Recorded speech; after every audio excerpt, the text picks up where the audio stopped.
Hey, Reppin, what's going on, man?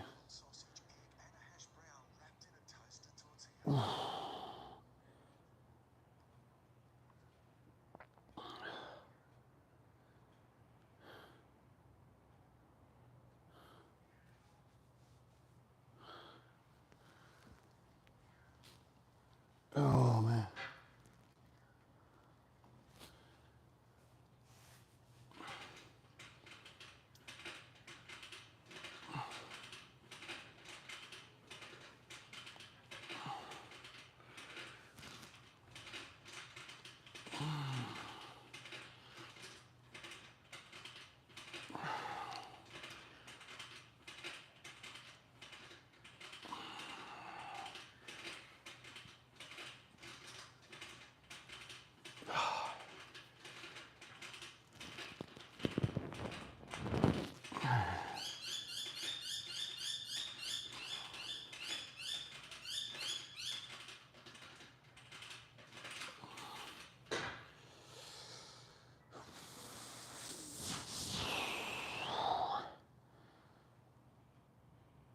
Oh, man. Oh,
man, this shit never gets easier. Holy shit.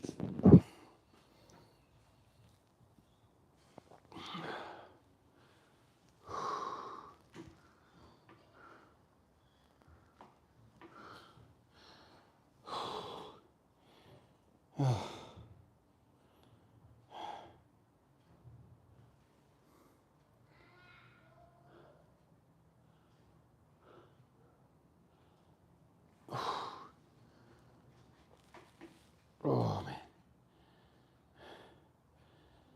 Uh, yeah, oh, not so new. Um, Probably a month by now. Yeah, probably a month, maybe more, 6 weeks, something like that. Squat bench, bend over all 5x5. Oh, bend over row, you mean? Tuesday rest, Wednesday squat overhead press.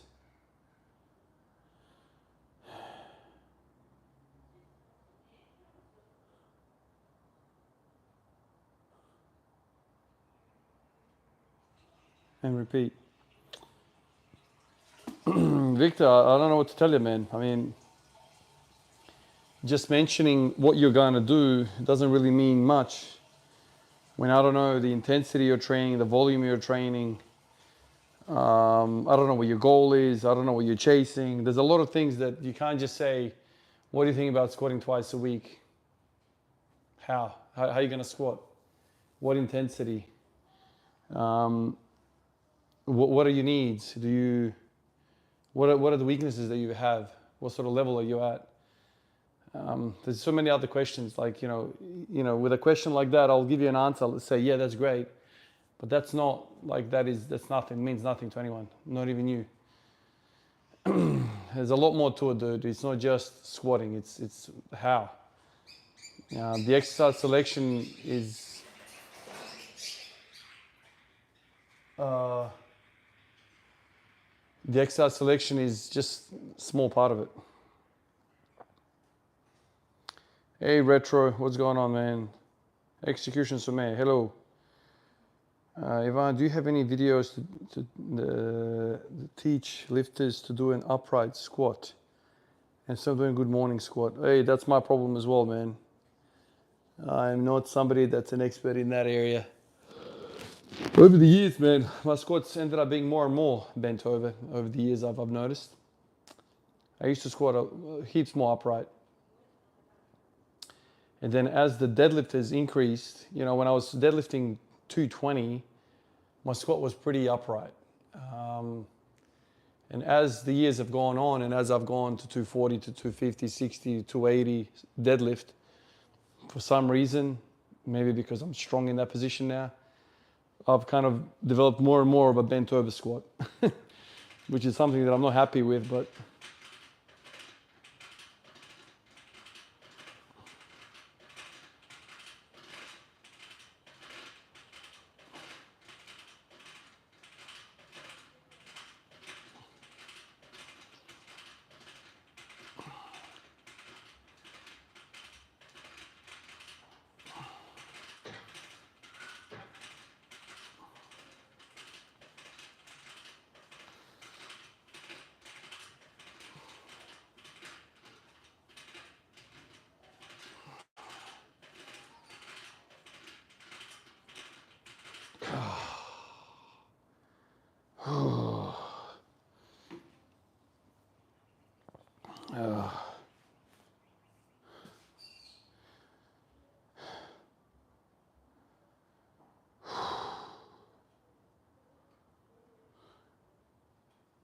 what's your opinion on your hack deadlifting for improving the squat? Been getting a lot of quad and upper back development since I started doing it weekly. The hack deadlift is something that I cannot do.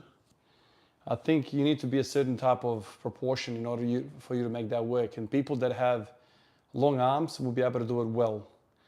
People that have short arms, and you'll get stuck. You won't be able to have that range of motion to get your arms over the glutes.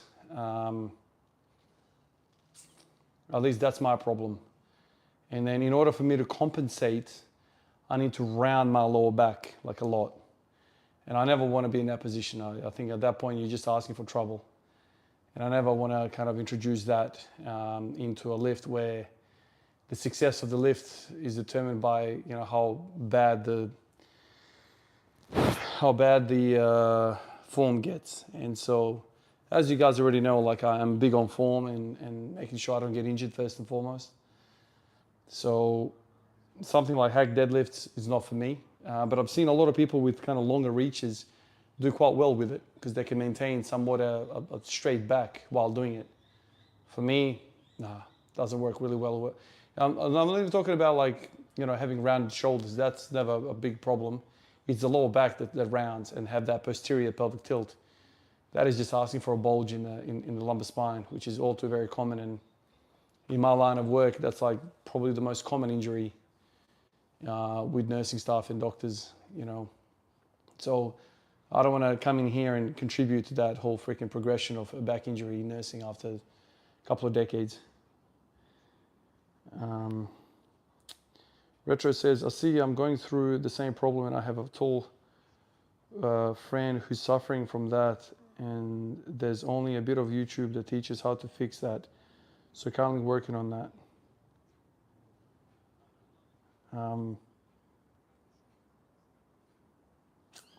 My pleasure, man. Cheers, these. Yeah, it's one of those things. Like you can work on a whole host of different things, but I think eventually when you get to a certain level of, you know, progression, and you, especially after like you've done 10 or so years of lifting, no matter what you want and how you train, you're always going to start to develop into a lifter that is based upon the proportions that you have. So if you got long legs like me, you're always going to be a somewhat of a leaner when you squat. Back in the day when I didn't have a lot of posterior chain strength, I was quite upright because I couldn't lean because there was nothing to lean into.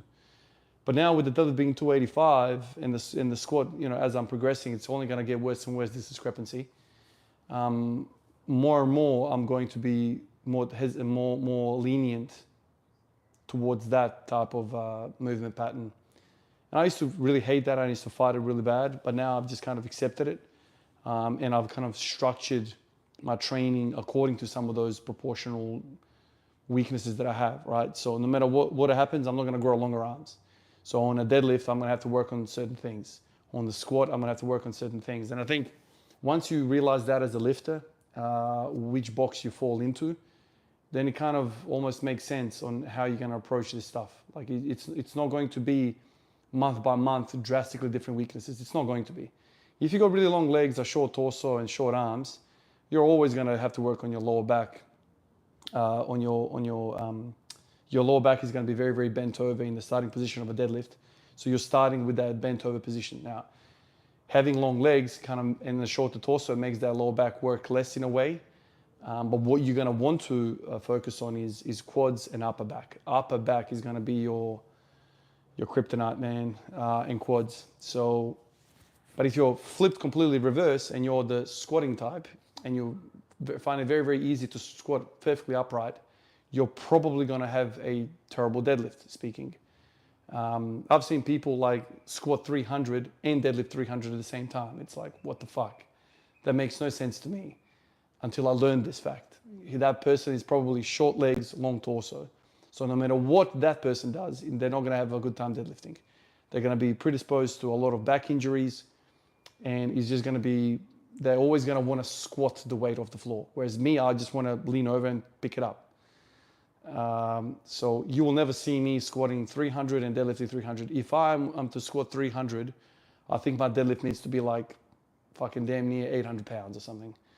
I think that's the ratio is going to have to be. Like I'm going to have to be like a 360 deadlift for me to squat 300.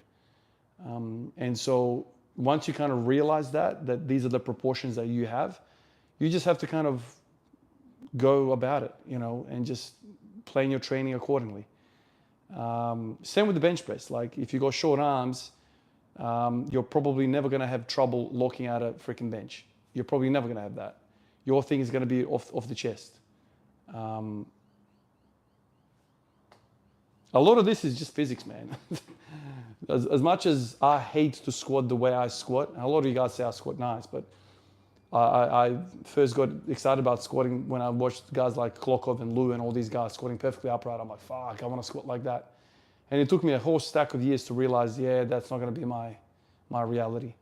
I'm just not built that way, But at the same time, because I'm built the way I'm built, I'm always going to have this, predisposition of like deadlift strength, For somebody that's squatting 215, high bar, I'm pretty happy with 285 on a deadlift.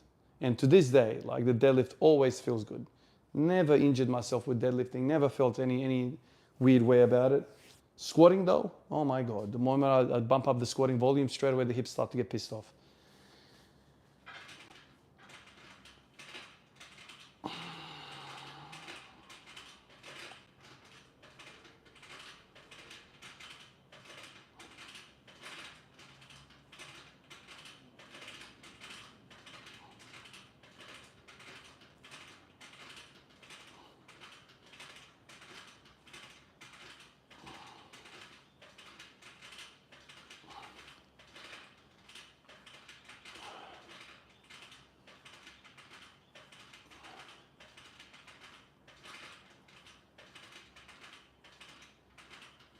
All right, that's nice.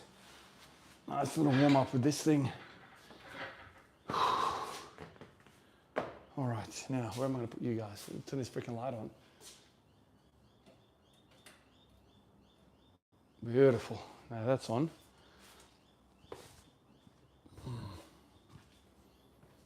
Let me chuck you guys over here then, eh? Is that going to work? Into the darkness over there. Into the darkness. The darkness.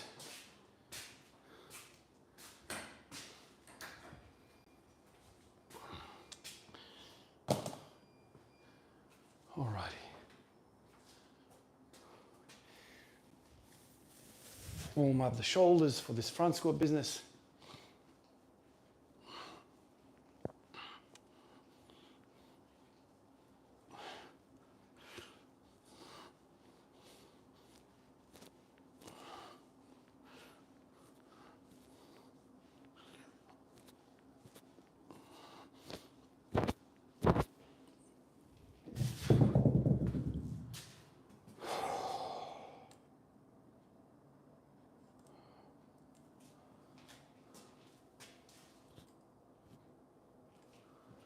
All right. I'll move the microphone. So I'm going to work in that position. Whoop. All righty.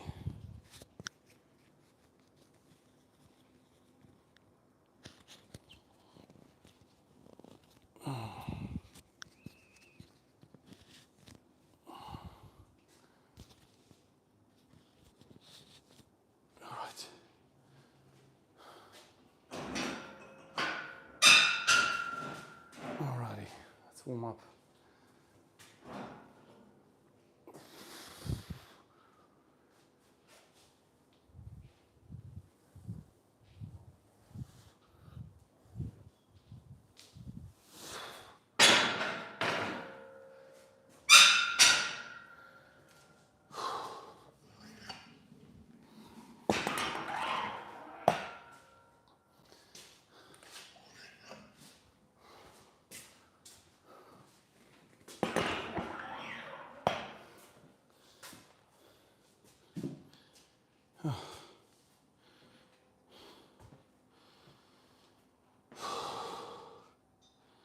Where are we?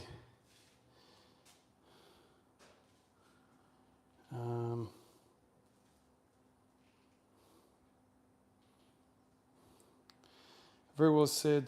That's so true, and not a lot of trainers or YouTubers don't really talk about it. This is really good advice, man. Thank you. Appreciate that, Retro. Yep, I had a junior record squatter train in my gym for a while, nearing 300 kilos on the squat in his 74 kilo. His dead sumo wasn't higher than that. There you go. Yeah, it's just, a lot of this stuff is just dictated by physics, no matter whether you like it or not. It's basically that.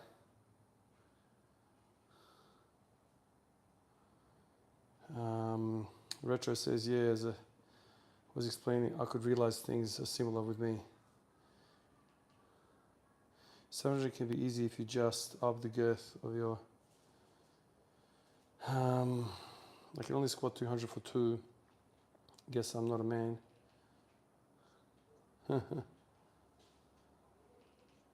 I struggle a lot with overthinking and overanalyzing everything to the point I just think about it all day and my mind races fast and stresses me out. Do you deal with this too? Not really. Not really, dude. I don't have a lot of time on my hands like that to just... I'm very active. Like I understand what you're trying to say. Like, you know, thinking too much will just lead to stagnation.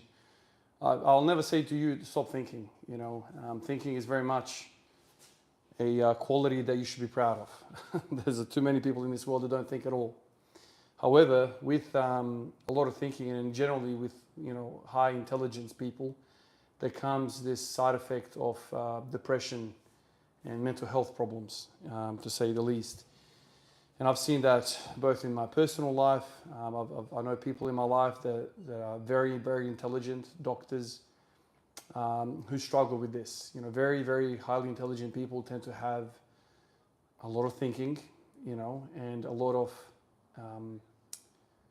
analysis, which can render you kind of useless and can, you know, be bad for you. Now, having said that, if you, once again, like your leverages in the squat and the deadlift, if you know you're that type of guy, then you need to structure your life accordingly. So if you know that you're a thinking type and you have a day off work, don't just be in the house all day thinking. Plan something. Squat every day, right? This is something that I always go on about. If you're not good being on the couch 24/7 and you feel better if you're just on the move, make some sort of plan in your daily regimen where you force yourself to get up and go. There's a lot of variation here amongst all of us, personality, the mental side, how we think, our IQ, our intelligence, all of that. And you need to kind of structure your training according to you, not your favorite lifter and who you want to be. And no. It needs to be tailored to you. So if you're a thinker, make sure you also are a doer and you force yourself to do something every day. It doesn't have to be squat every day, whatever. It could be freaking go for a walk, go for a run, but make sure it is non-negotiable, because your brain is your worst enemy if you're a thinker. I like to think a lot. I like to overthink everything. I'm deep and meaningful, as many people in my life have said. But I make sure that I come out here every day and I move. Somebody actually said on here a few weeks ago, depression doesn't like a moving target. So movement is not just medicine for our body, it's also medicine for our mind. So you got to keep moving for health to be holistically, experienced in your life. So think all you want. That is a strength in my mind, but you also need to make sure that comes a weakness with it, and you need to address that. And so move. Sure. Am I going to do squats and deadlifts, blah, blah, blah, whatever. Think all the way up to the training session. At the training session, you're doing something. And oftentimes, and I've said this many times before, oftentimes when you're in the gym, thoughts are clearer, and you make some pretty strong connections in your mind, not just about lifting, but also life in general. Something about circulation of blood, something about keeping the body moving makes the brain also think much better as well. So, people can talk about the efficacy of a training program and the progression and the success of your training program. Dude, I think about this on a much deeper level. And so for me, it's not just the success as a lifter, but it's success as a human being, as a man. And this is very beneficial for me in many respects, not just in lifting. And part of that is the moving. Every day you're forced to get out of the house and do stuff, and do it well, with structure in a goal, a long-term goal.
What time is it for you? Semi, I am 6 o'clock in the afternoon right now.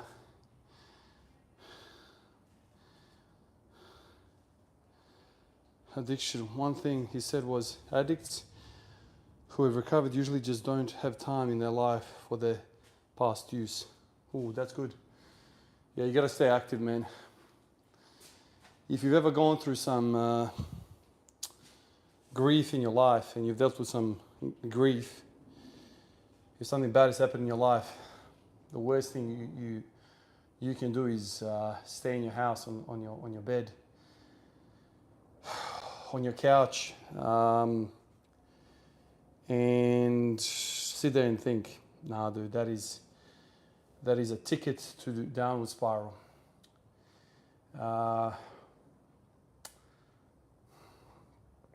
As you all know, I work in emergency. Lots of stuff happens in emergency.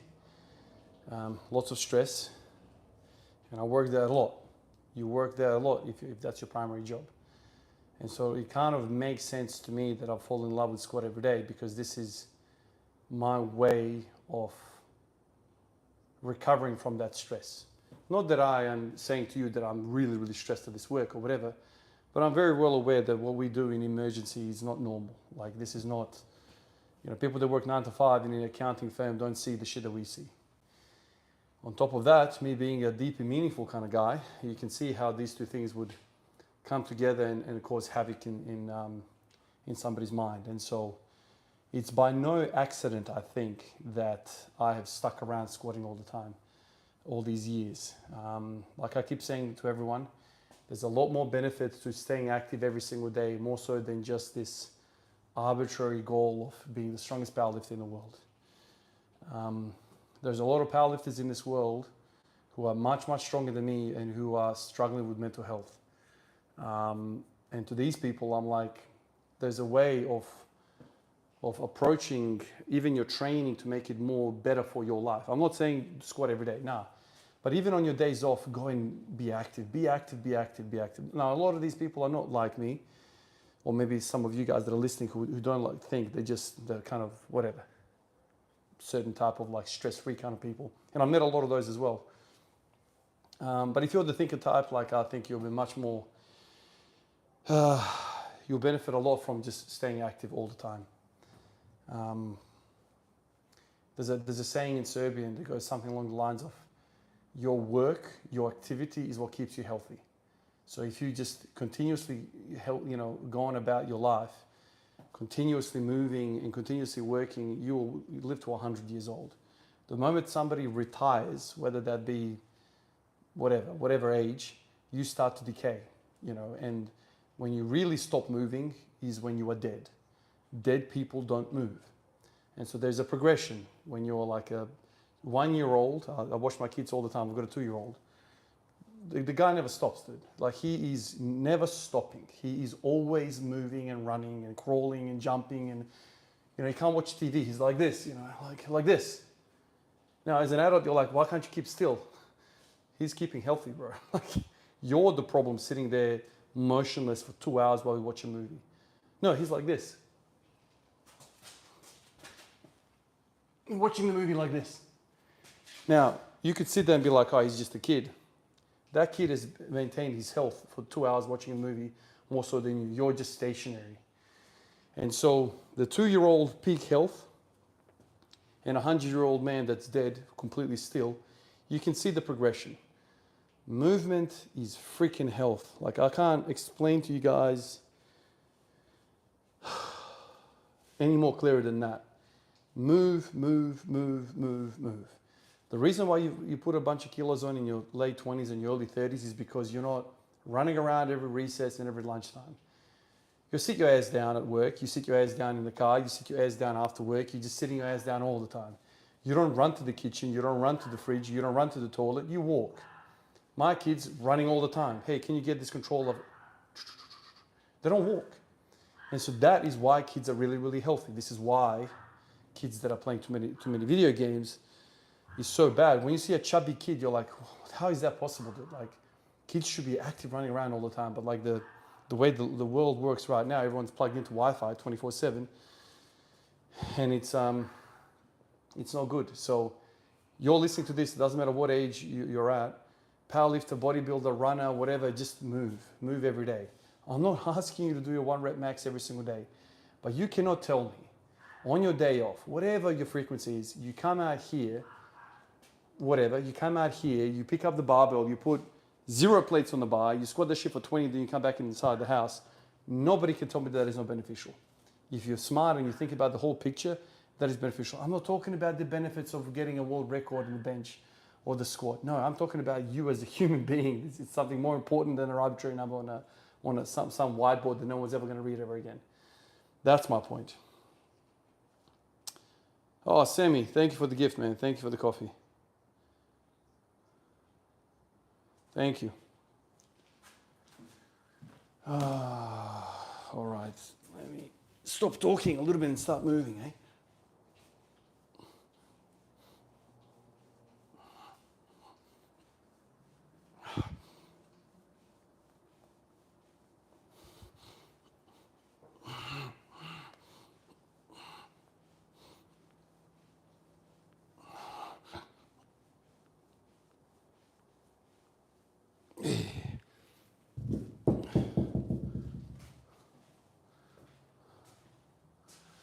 All right, 2 plates.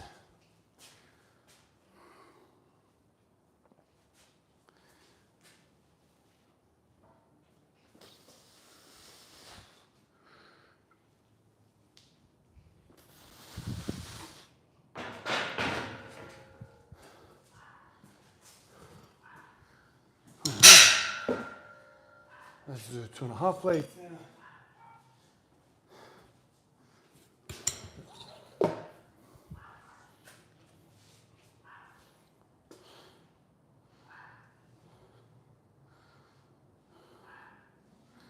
It's hard to function in a modern environment with a primitive dopamine reward system.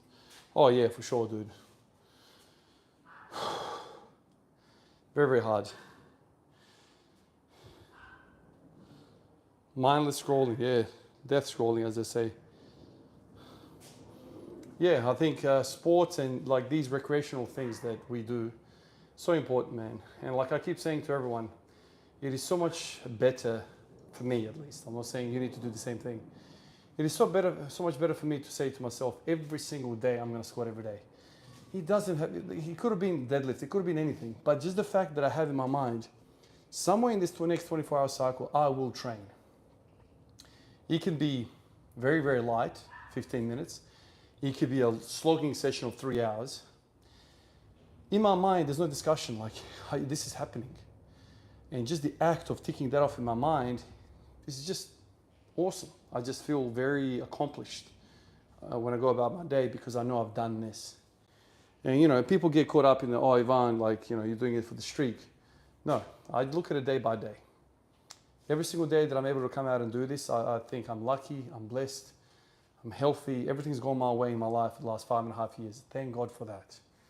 And a lot of people, you know, because the majority of people don't talk about this, they're like, oh, Ivan, you know, this is not the most optimal program for you.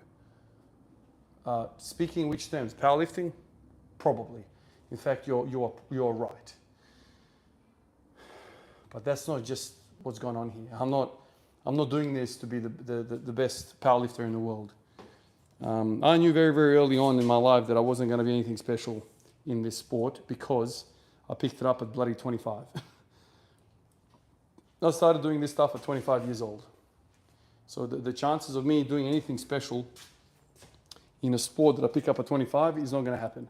My only hope was when I was younger that I was going to do something impressive in basketball. That was my primary thing.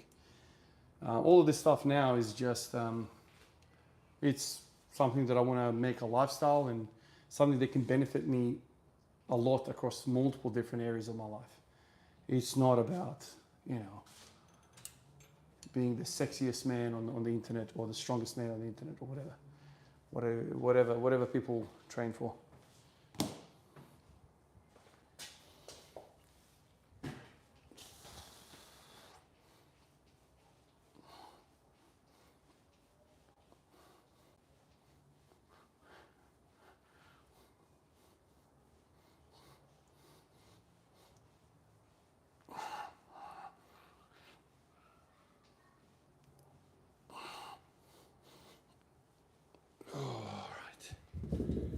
I'll hit this 120. My bloody t-shirt is pinching in my back. I don't know why. I don't know what's going on with this t-shirt at the back. It's really bothering me. Ah.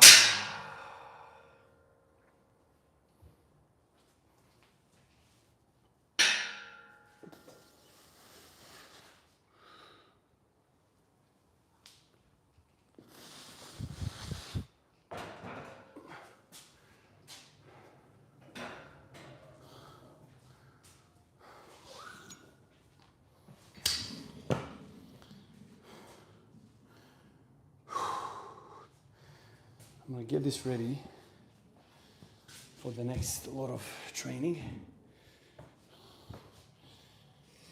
Next one is going to be the belt squat. And I want to use these smaller plates so I can have a bigger range of motion.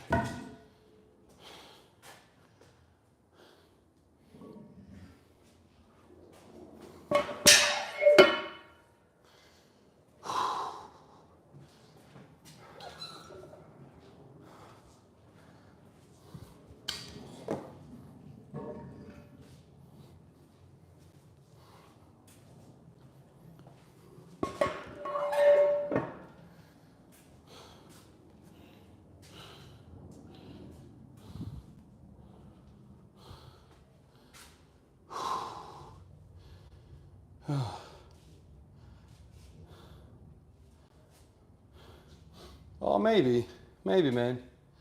We'll see. How do you want to do it yesterday? Because it was literally like months since the last time I did 180. Don't know. Depends how it feels, man.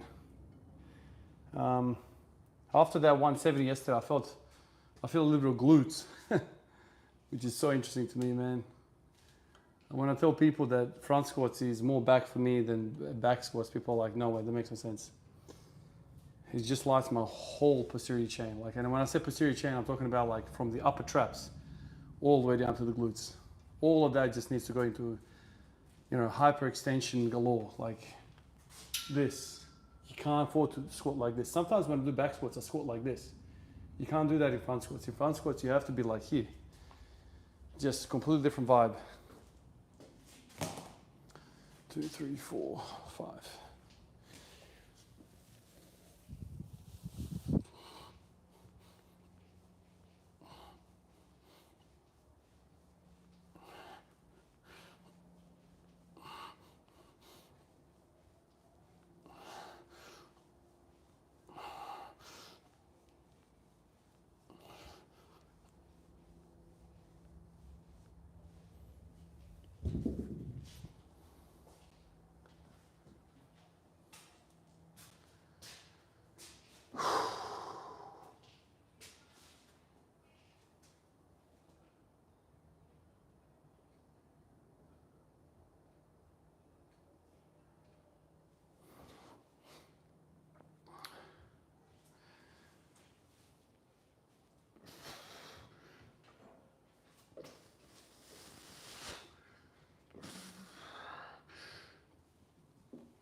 Do you know who Eric Bugenhagen is?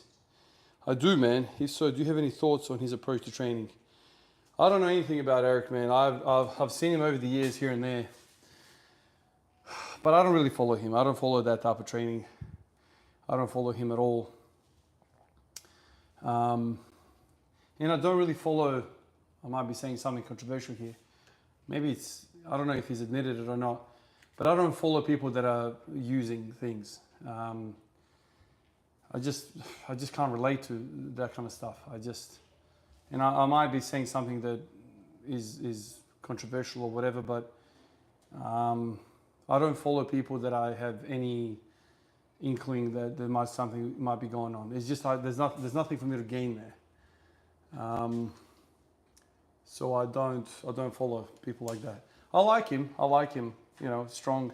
I like his energy, but it's also like I don't relate to him like as a person either. He's very much hyperactive, aggressive when he trains, and I'm calm, philosophical.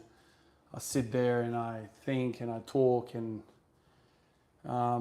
whereas me, I'm like completely opposite. I like peace and quiet. I don't like any music. He likes rock and roll, hard screaming, yelling, metal, and I hear nothing. I might hear some birds chirping in the background while I think about philosophy. Just completely two different individuals. But that doesn't mean we can't respect each other. I respect him. I've definitely enjoyed some videos over the years. He's just very, very funny to me. His approach is very, how should I say it, very entertaining. There's passion there, and when there's passion there, it is beautiful to watch, Hey, Doc, Hawaii, man. Good to see you, Ivan. Followed your lead with the upper back and abductor work. Slowly seeing the effects, much needed. Nice, Doc. Good to hear that, man. Excellent work, dude.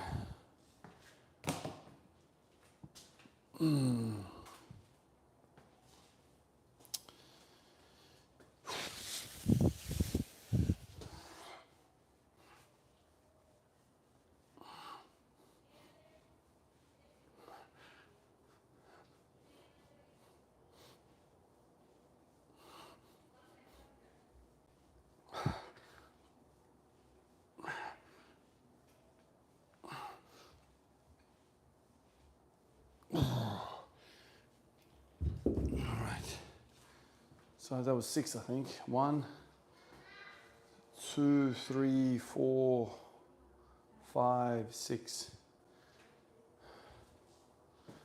All right, let's see this 160 now. 140 kind of felt a bit heavy.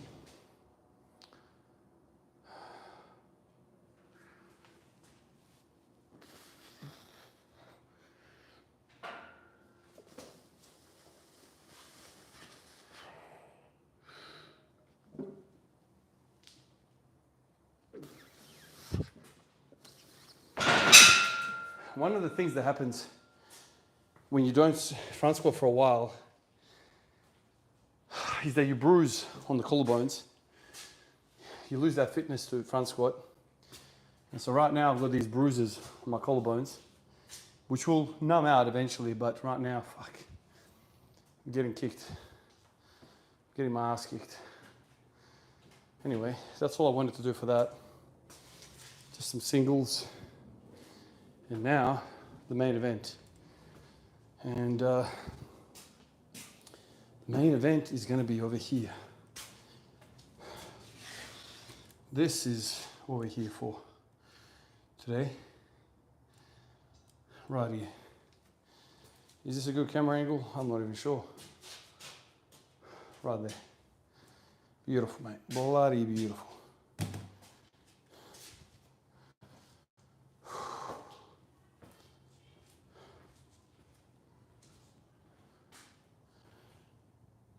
Oh. Alrighty.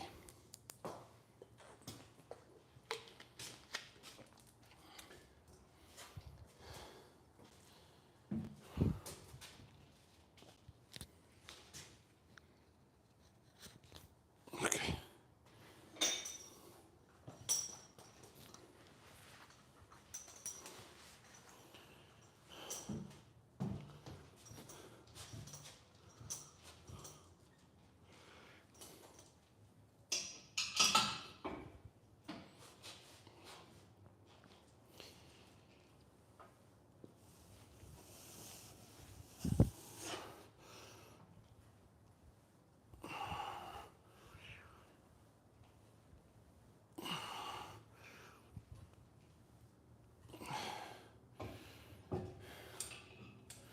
Couple of sets of this, and then we go up in weight.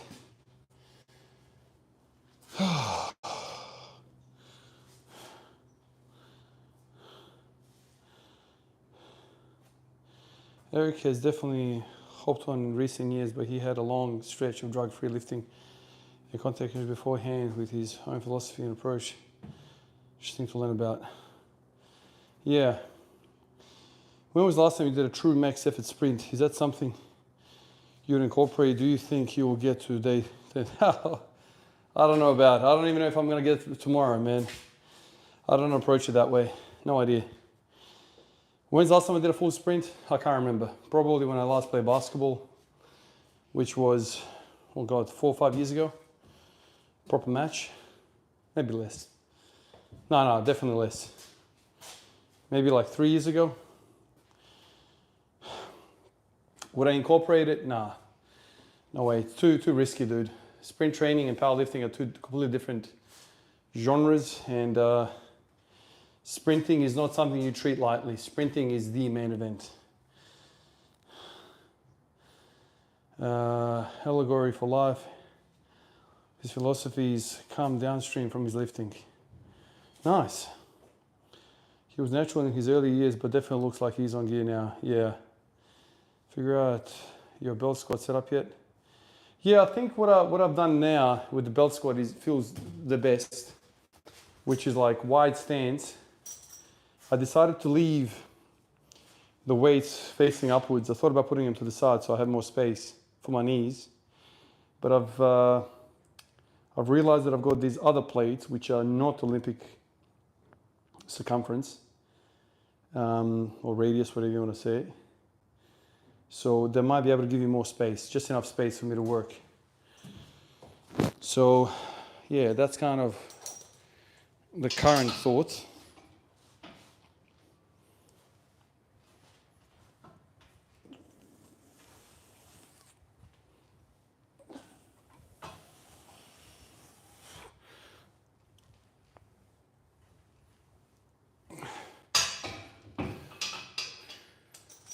Feels really good to do it this way.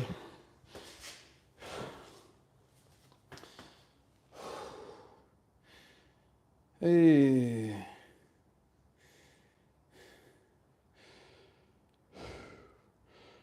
He left humanity behind when he joined WWE. Yeah, I don't know if there's any natural people in WWE, to be honest with you. I think it's part of the contract you hop on. You can't be looking normal and trying to entertain people.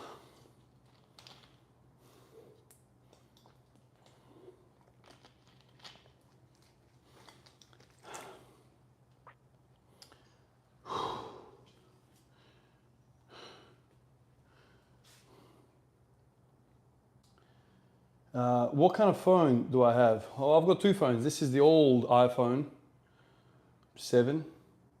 I think this is an iPhone 7. This one. And the one that I'm recording on is an iPhone 12 Pro Plus or Plus Pro, whatever you want to call it. Yeah. So iPhone 12 and 7. iPhone 12 and 7.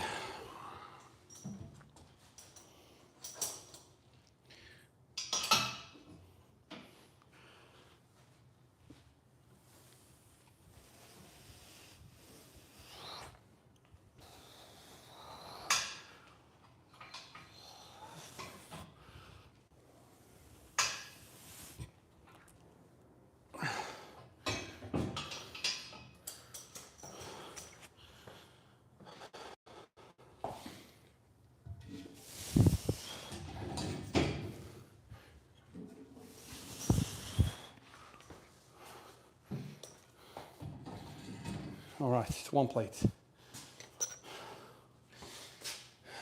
Dare I say, maybe a little bit heavier than that.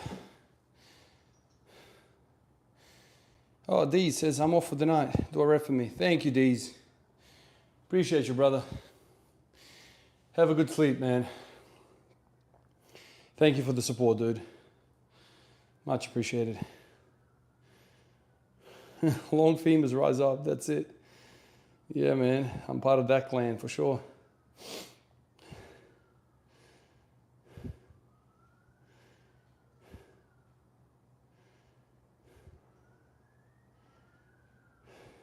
Sad because he dropped pretty quickly from WWE too. Not before blowing both his knees out on stage trying to squat another Reuter wrestler. Oh shit. Fuck, I didn't know that. That's sad. Oh, Bakama. This iPhone 7 phone is purely a read the chat phone. I don't use this day to day as, I mean, I log on to Wi-Fi and I, use the internet, but it's not a daily phone for me. The daily phone is the 12. I use the 12 for my daily. So yeah, I don't even know how you'd go using a 7 for everything else. I don't know. I'm sure you can still use it. And it runs pretty quick. Like, it still functions well. I mean, have I updated it? No, I haven't updated it because it doesn't have any more updates. So it's one of those things.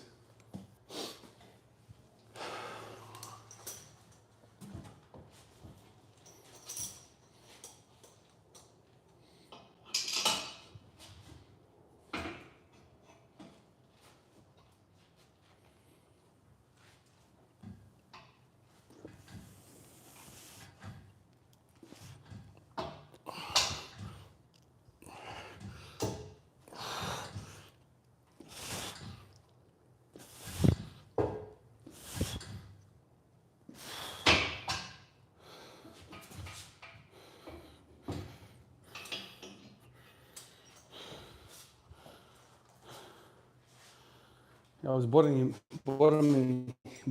out there for a few reps. It feels good though.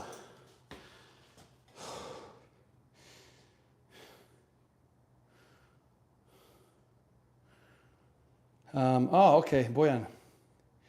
Even though form is good, my hemis and lower back ground movement is weakest.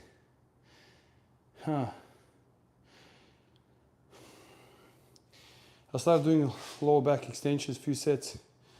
Seems to work. Oh, good. Yeah, good. Another thing, if your lower back is hurting you, another thing to try and work on is your lats. And I know that might not seem to make a lot of sense at first when you think about it, but I tell everybody, even some of my colleagues that have kind of expressed wishes to learn the deadlift and work on the deadlift, I always say to them, can you do 10 pull-ups? Obviously, you can probably definitely do 10 pull-ups. But the reason why lats work really well to protect your lower back is because they prevent thoracic flexion. They how should I say, they help with thoracic extension. And because they help thoracic extension, it makes it easier for the lower back to stay in extension. It's the fishing rod analogy, right? If you're doing a deadlift and you get here, and for whatever reason your thoracic extensors give out and you end up like this, your lower back is still flat, but now it's your lower back, the only thing that's holding your back. And you're just kind of like hanging out in this lower back position, right? But if your mid-back and your thoracic extensors can keep the thoracic extension in extension, thorax in extension, now your lower back is not the only one that's doing the extension, right? And so the lats kind of stabilize the whole scapular region really well. And so this is why everyone says that when you work on your lats, you inherently improve your deadlift positioning. And some of you might be thinking, well, Ivan, you just said pull-ups.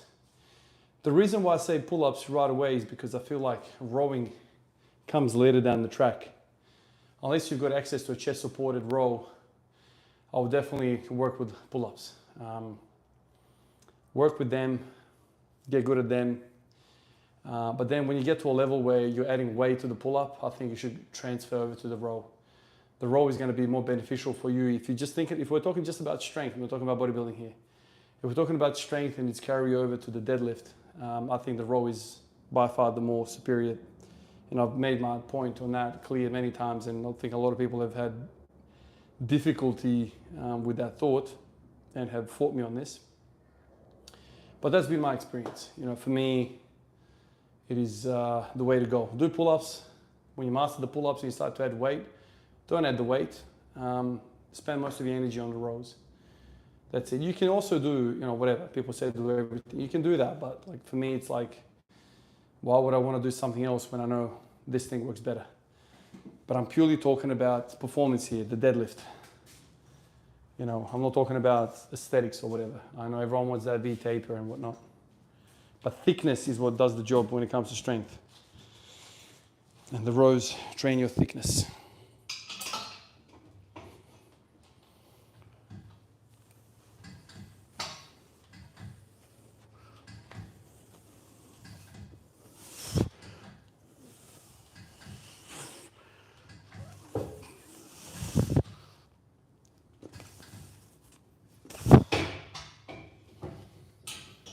I think that's two. Let's do one more, and then we'll go up.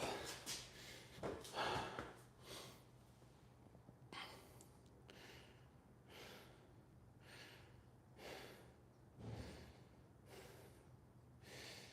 remember I used to do hyperextension with a barbell. How do you get on your back? Feels so awkward.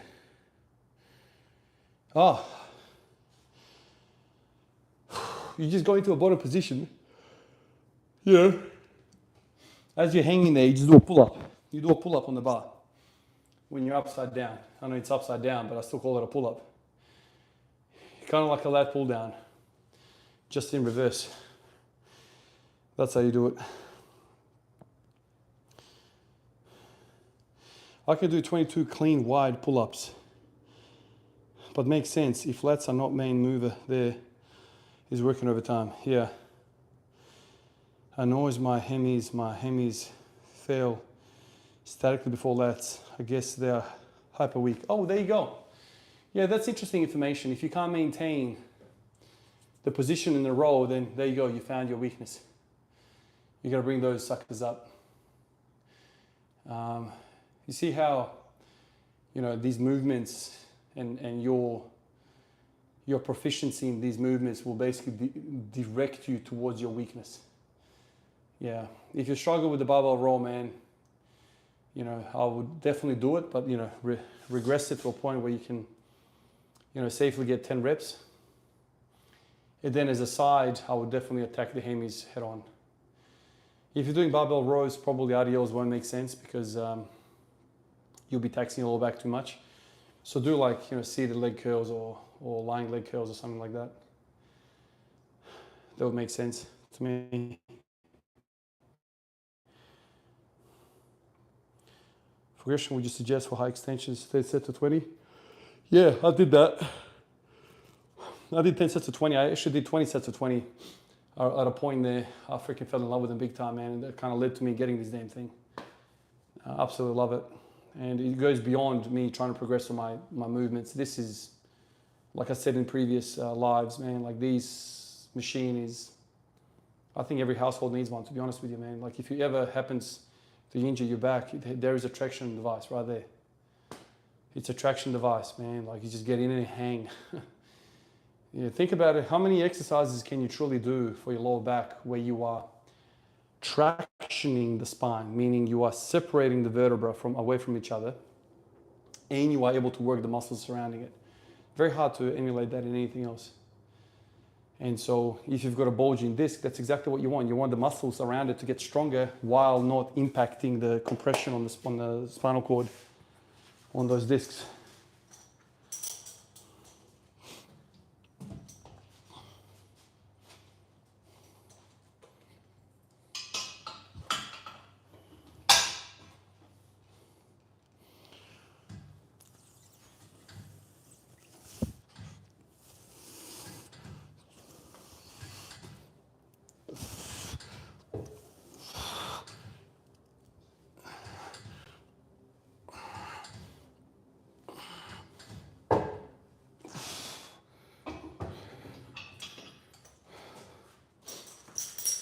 All right, I reckon now put some 10s on. 1.5 plate, I reckon, will be plenty for me.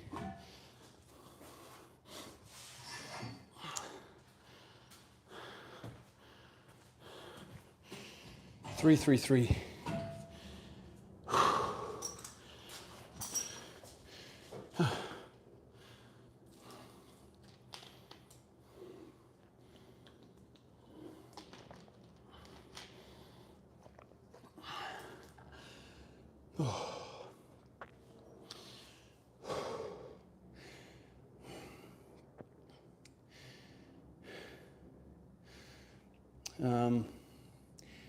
Could you use a seated chest support machine to pump the lats? Oh yeah, Doc, he could definitely do that if he goes to the gym. I don't know where he trains, but about 20 bodyweight extensions, reps. Sham to 20, 30 with ease per set, right? Yeah. Yep. So I'm somebody that you would regard as somebody that has a strong back. I've done 160 for a set of 3 good mornings on an SSB. So when you put that into the equation compared to my other numbers, the deadlift and the squat, that's pretty good, right?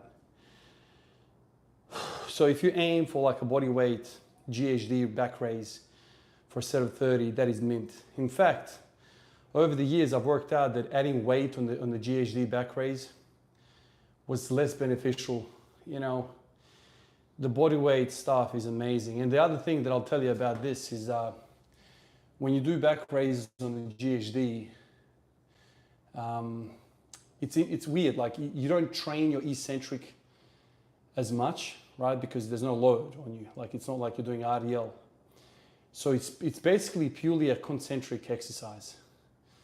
And so you can get so much freaking work into it without any soreness. Remember, it's the eccentric portion of movement that produces the most soreness. So if I was to have back troubles, fuck, dude, I would just overdose on this shit like crazy, man. And there's many different ways you can do it. You can stop short. You know, like when you're doing these back raises, you can go up until the top and kind of arch your back to do the lower back. Or what I like to do for the glutes and hamstrings, I stop short. I kind of do my back extensions like this, right? So I've kind of like collapsed my upper chest and crunched my abs. And I do them like this, because when I start to arch like this, then my lower back starts to tap out heaps. Now, obviously, if you want to train the lower back, obviously go really, really high on the back raise, and that's going to get the back. But for me, I've worked out that I wanted hamstrings and adductors more. And yes, the adductors do work in this, especially how you set your feet on the plate. And if you separate the feet a little bit, you get adductors. Remember, in deep hip flexion, the adductors are more positioned. They're better positioned than the glutes to extend the hip. So the adductors are in the mix as well, which is probably why I've always felt really, really good in my hips when I've done the GHD. It just freaking helps everything, man, you know? It's amazing.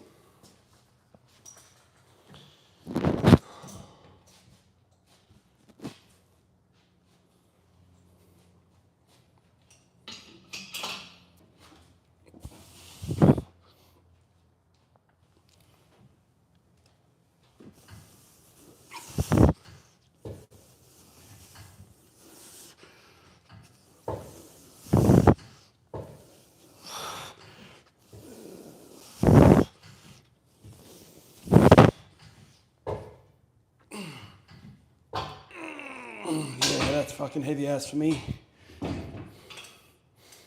My goodness. I found my match. 1.5 plates on this thing kills me.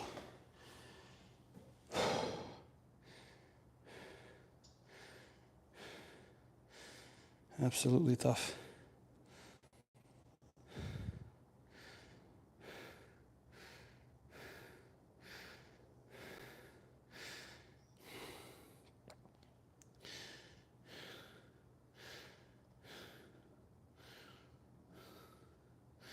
Nice, stopping short is the way I like to do it.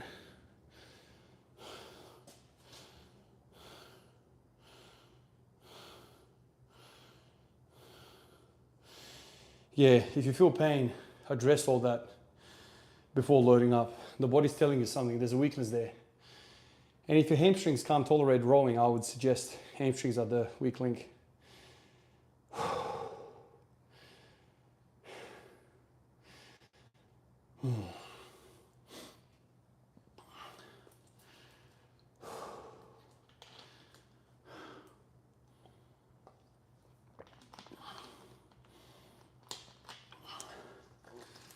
Hui.